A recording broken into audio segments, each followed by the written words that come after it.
Hello friends, welcome to Shakti channel. இன்றைக்கி அவரைக்காய் பொரியல் சாப்பாடு போட்டு சொல்கிறாங்க. செம்மையாக இருக்கும். இது எப்படி சொல்கிறாங்க அது பார்க்குறாங்க. ஒரு வெங்காயம் தக்காளி போட்டு கொஞ்சமாக பூண்டு போட்டு தட்டி போட்டு நல்லா வதக்கிடுங்க. கொஞ்சமாக மிளகு போட்டு கடைக்கு இறக்கும் போது மிளகு தேங்காய் பறக்கணும். கொஞ்சமாக இந்த அவரைக்காய் பொரியலில் முட்டை போட்டு செஞ்சாலும் செம்ம டேஸ்ட்டாக இருக்கும். நல்லா முட்டை போடலாம், முட்டை போடலாம்.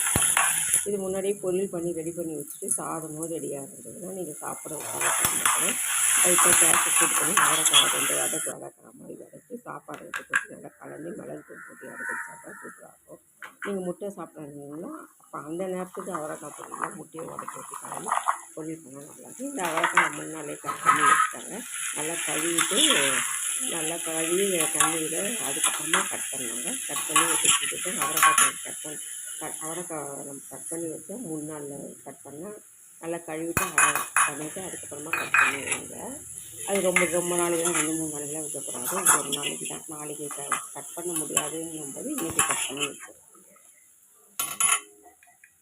ஆனால் ரொம்ப சிம்பிள் தான் இன்றைக்கி எனக்கு மத்தியானத்துக்கு சாப்பாடு. ஆனால் இது மாதிரி செஞ்சு நான் வச்சேன். சாப்பிட உட்காரும்போது கூட சாப்பாடு கலந்துக்கலாம்ன்ட்டு ஒரு ஐடியாவில் இருந்தேன் நான்.